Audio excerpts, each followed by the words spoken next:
오늘 본문은 억울한 상황 속에서 하나님의 도움을 요청하는 다윗의 간구를 담은 시입니다. 오늘 우리가 살펴본 시편 35편의 배경은 이렇습니다.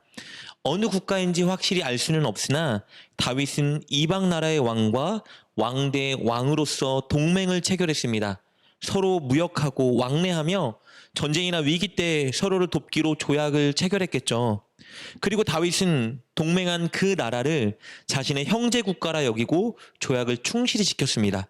그런데 이 동맹한 국가가 다윗을 배신하여 이스라엘에게 군사적인 위협을 가하고 있었습니다. 그들은 거짓 증인을 세워서 법적인 조약에 대해 다윗이 그 조약을 어겼다고 모함하고 있었습니다. 그리고 전쟁을 일으키려 하고 있습니다. 이렇게 억울하고 위험한 상황 속에서 다윗은 하나님께 도움을 간구하고 있습니다. 1절 말씀입니다. 여호와여, 나와 다투는 자와 다투시고 나와 싸우는 자와 싸우소서. 1절에서 눈여겨보아야 할 두 가지 표현이 있는데요. 다투다, 싸우다입니다.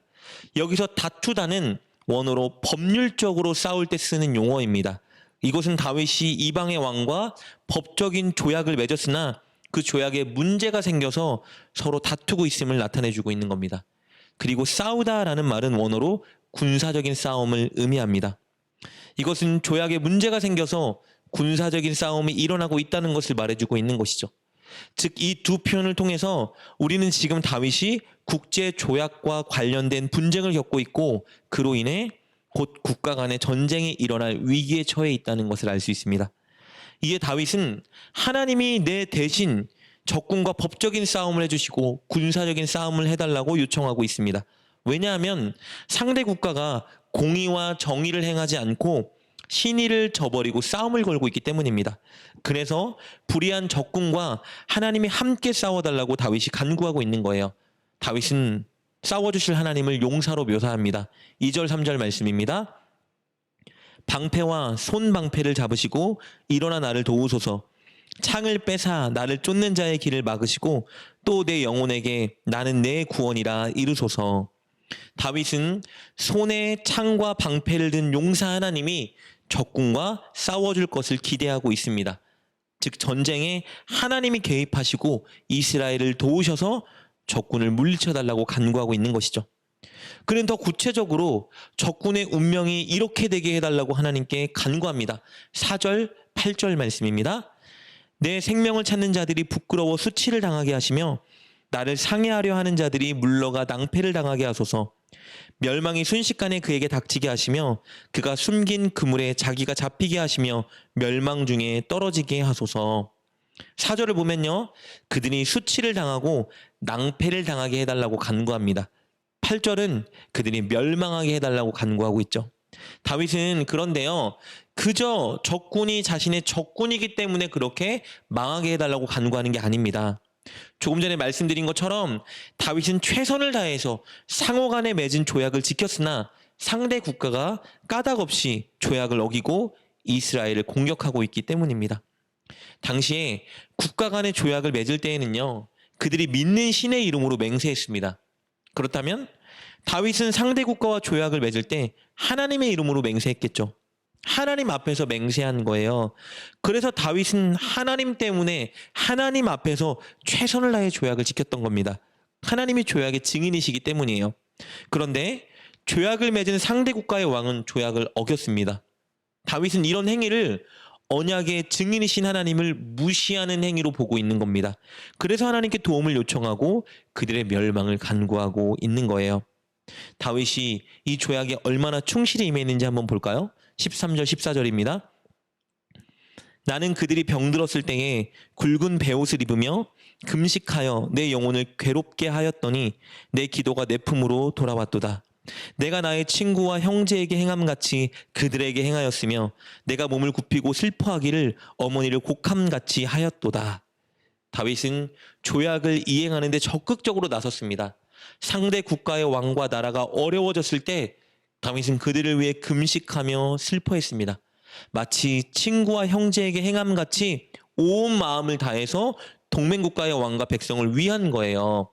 그러나 이런 다윗에게 상대 국가가 한 행동은 다음과 같습니다. 우리 15절 16절입니다.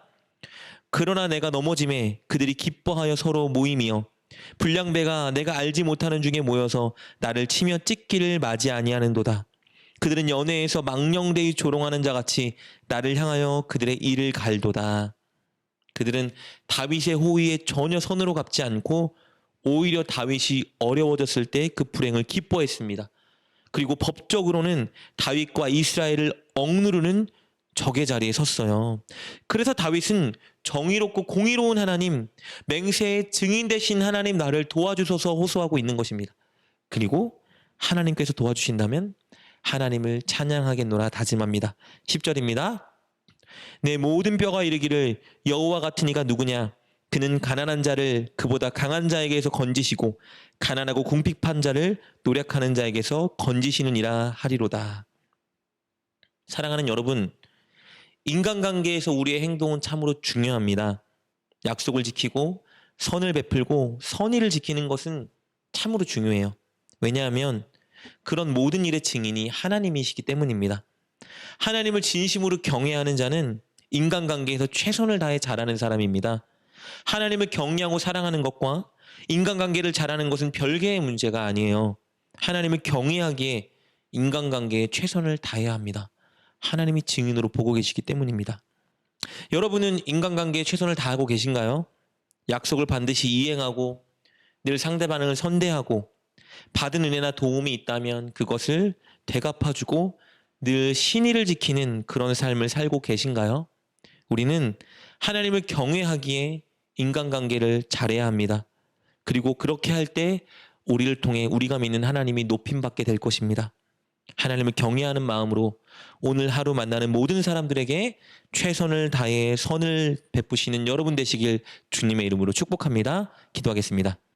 하나님, 우리가 사람들 사이에 무엇을 하건 하나님이 늘 그 일에 증인된다는 사실을 인식하고 만나는 사람들에게 최선을 다하게 하여 주옵소서.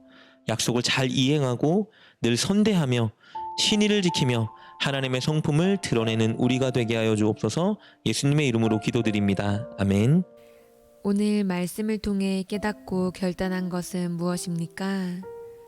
그것을 붙들고 하나님께 기도합시다. 그리고 그렇게 실천하며 하루를 살아가는 여러분 되시길 주님의 이름으로 축복합니다.